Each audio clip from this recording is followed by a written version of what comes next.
This is GamesAtWork.biz, your weekly podcast about gaming, technology, and play. Your hosts are Michael Martin, Andy Piper, and Michael Rowe. The thoughts and opinions on this podcast are those of the hosts and guests alone and are not the opinions of any organization which they have been, are, or may be affiliated with. This is episode 534, Hiding in Plain Sight. I don't want to make rib.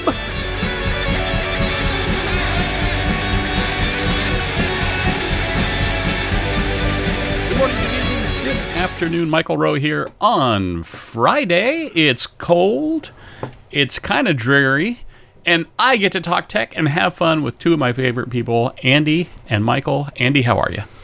Hello, hello, hello, hello, hello, hello, hello, hello, hello, and hello. I am well, and there's lots of hellos because today is National Hello Day. So, yeah. So, well, hello. Hello. And you're supposed to say hello to 10 people today. I've said hello 10 times at least, so there you go. Yeah, I just said hello to all our listeners, all 10 of them. There you go, exactly. I could have just done it once and then that would have counted. Amazing. So do you guys know that when you leave an elevator in Hungary, it would be rude to do so without acknowledging the people that are in the elevator? And one of the things that you do when you leave an elevator in Hungary that you could say to acknowledge the people is hello as you leave. One of my former colleagues who moved to the UK from either Canada or America, I want to say it was somewhere in the Midwest, somehow picked up the phrase cheerio as a greeting.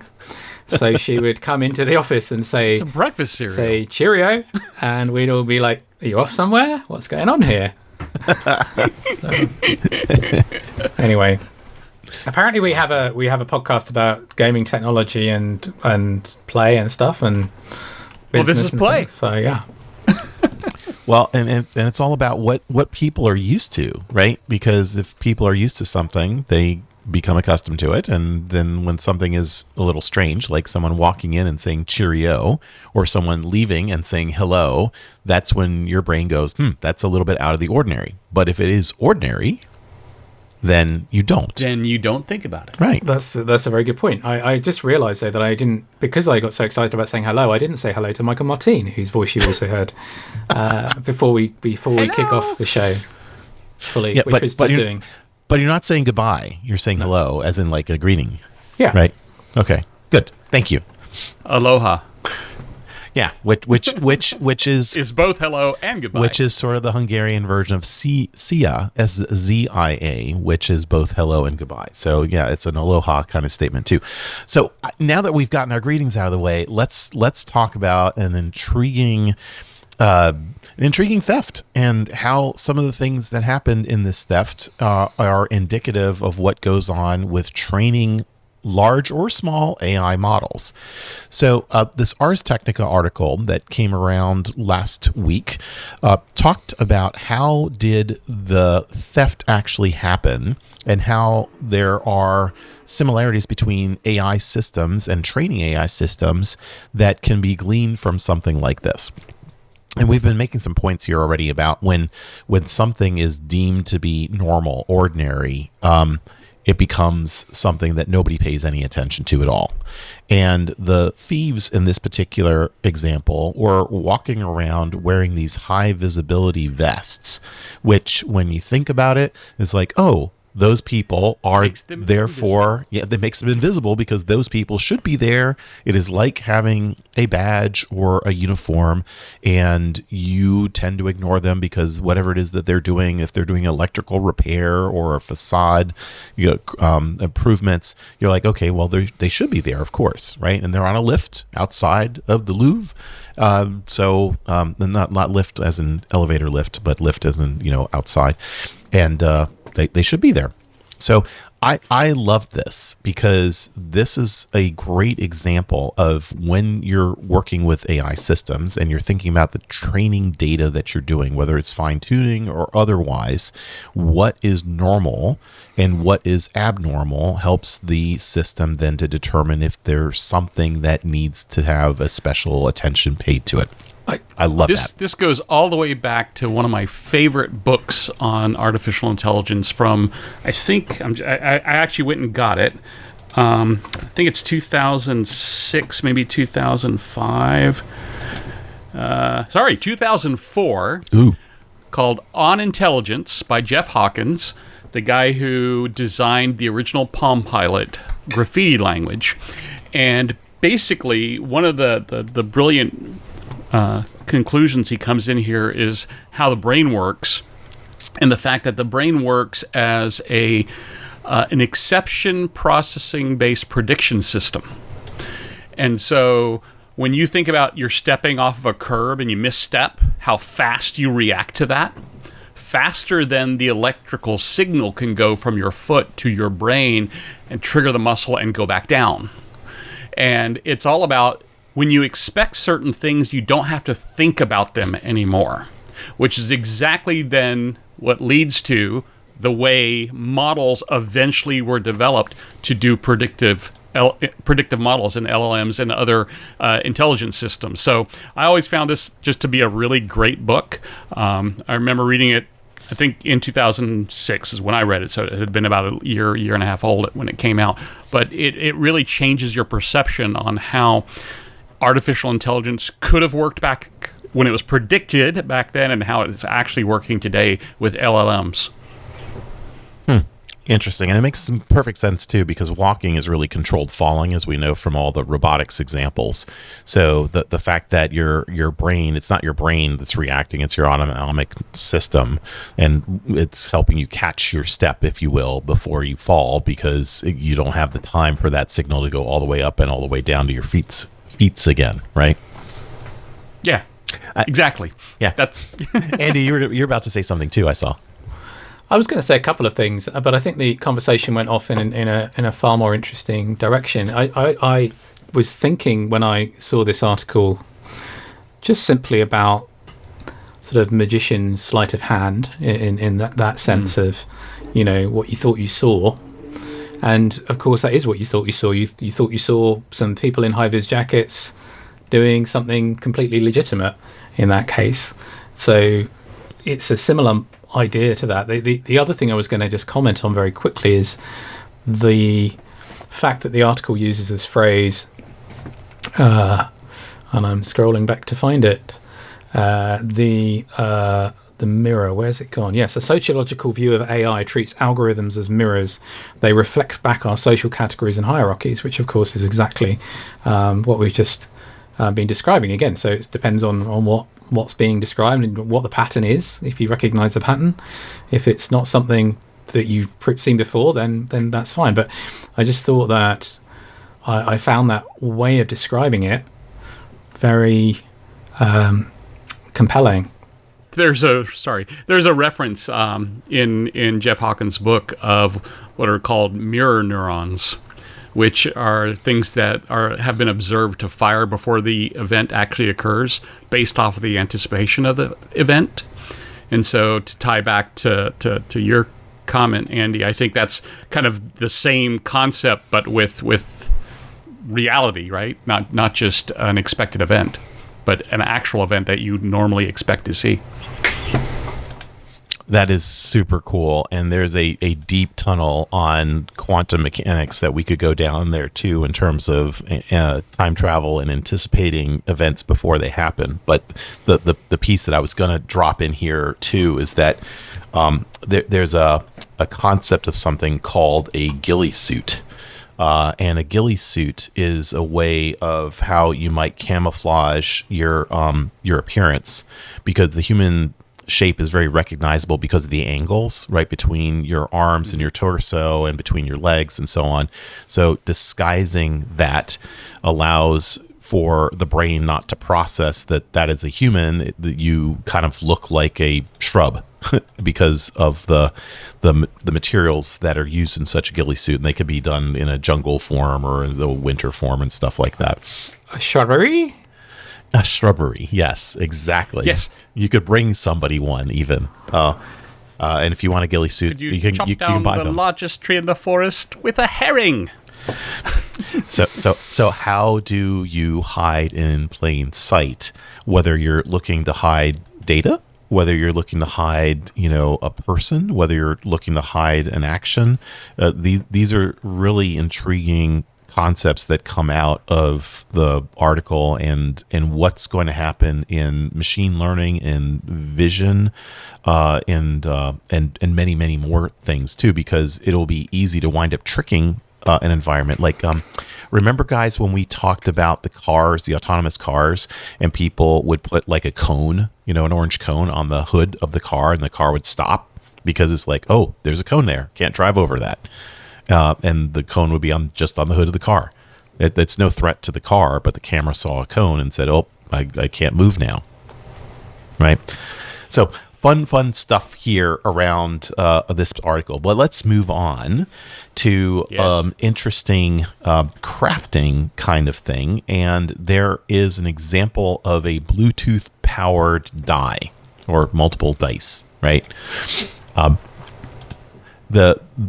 Travis Baumgartner is the guy who created this, and the article talks a little bit about how you could have a Bluetooth powered die, and that you could 3D print it, and you could craft it with the appropriate materials. And actually, I think this is in here somewhere too, is that you could create it such that it's a random number generator. So you're not dealing with the unweighted version of this particular die.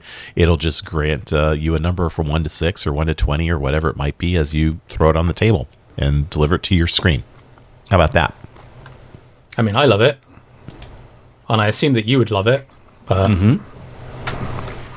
maybe it's not as fun as real dice. Yeah, we've had a couple of really cool dice stories over the years, and we should do a dice special episode. Compilation. We're not doing a show next week, so let's do a compilation of all our dice stories. Oh yeah, I'm gonna do that on the holiday. Not, but I guess the one thing that I saw in the video was interesting, right? Where he actually has this giant printed die that he created that's Bluetooth enabled, and then it displays the value that it rolled onto the screen. I'd actually like to see the inverse of, do a random number generator on the computer and have the die actually then flip to that on the table. Oh, that'd be fun, wouldn't it? Yeah, have a little actuator in it that goes boink and flips it over and puts it on the right side. So the earliest example I think I've found on Games at Work for dice is from episode 132, labeled "Wake Up." That's really a long way into our backlog of episodes. There's something called Rabbits and Dice. Unfortunately, that page can't be found. Did you change your structure? I remember that episode. Did you change your structure on Random Thoughts, Mike? Nope. But I do remember going to the Durham County Library to play a game. It was a gaming day, and it was you played as a rabbit. And it wasn't Watership Down, but you basically had to hide and slink and get away from things because rabbits are constantly afraid of being eaten. So you had to hide, huh? It was a really cool game. But it was a role playing game. It was kind of cool. Oh, very cool. I like it. Burrows and Bunnies, maybe? Was that it? Something like that. Maybe. Yeah, from 2016, apparently. Wow. Yeah. So there's some back in the day. There's a way back episode for you for sure. Wow. There's another one that turned up. It was episode 17, but there was nothing in there about dice. But somehow, our crack search engine, did turn it up anyway. So that was talking about Cow Clicker and stuff like that. Have we trained an LLM entirely on our show yet? We should do that, right? We should. Wouldn't that be scary though? It would be terrifying. But yeah. I think we'd really need to get the full set of transcripts of all the episodes. There are things I can just listen to them for us. We create our own, foundation model. It'd be great. It'll be a frontier foundation model for Games at Work. It would be much faster to just take the transcripts and put them into a model. So, Yep. yeah, evidently the Bunny's company is no longer there that made that game. That's why that link is bad, because the show episode is there. Yeah, the show episode is there. All right, so let's talk about a couple other games, and one that we've talked about plenty of times. We can find out when on gamesatwork.biz and the archive editions is about Zork. And there's some news about Zork, Michael. Did this come from you? Nope. Okay, well. Oh, yes, it did. I lied. Darn it. So, Go west. Zork. No. This came from Andy, I thought. But anyway, Zork is one of those original text-based adventures, and they've open-sourced it, which is cool. Right, and it's Microsoft. So who did that. it's because Microsoft owns the Infocom. Through Blizzard and Activision and all the other acquisitions, right? So it's interesting because, well, a couple of things. One of them is the code was already out there on GitHub, but they've now applied a proper open source license to it, so you can do the things that you can normally do with an open source license, the MIT license in this case.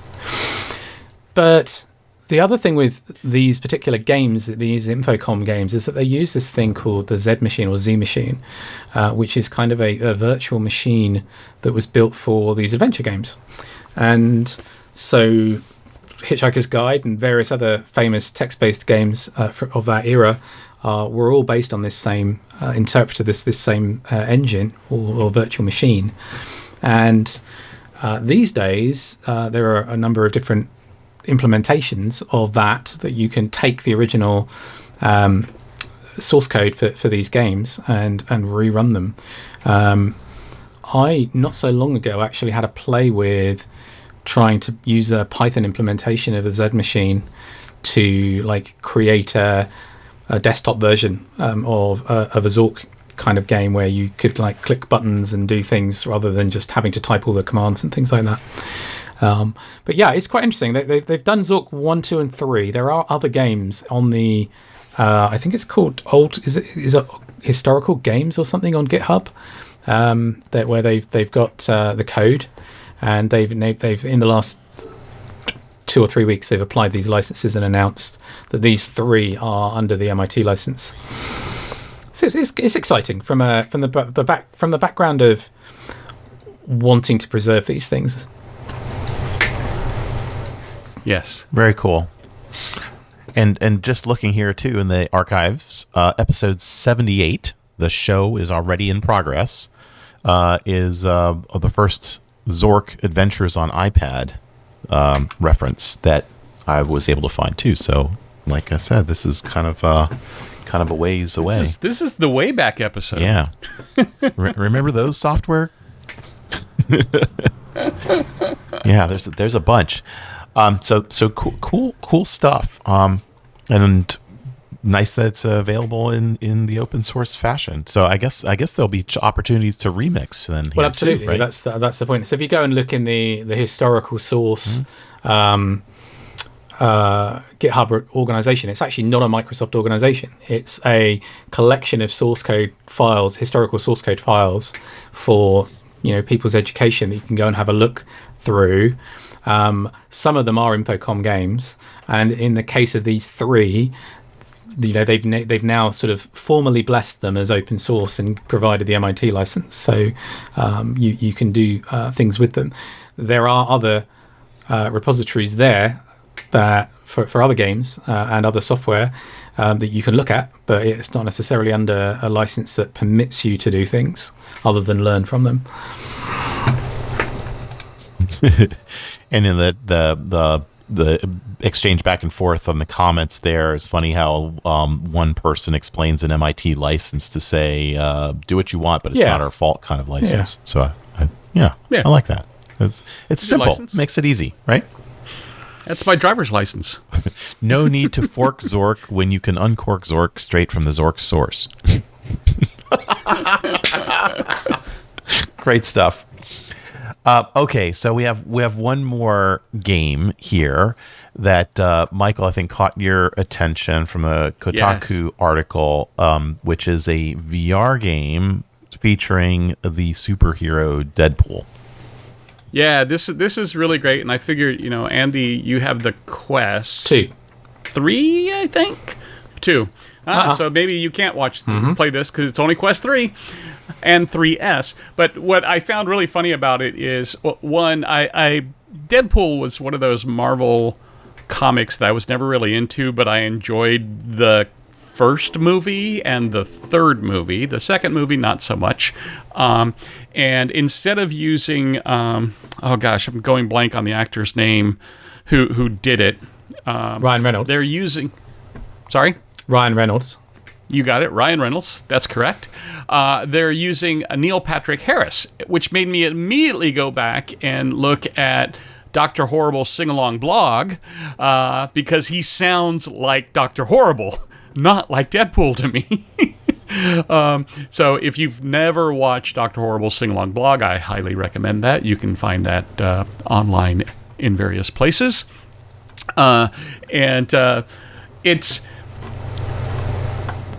It's one of these kind of first-person VR shooter games, and there's a full 9.5 hour long play-along video on YouTube. So if you don't have it and you want to see it, you can watch somebody play the whole game from beginning to end.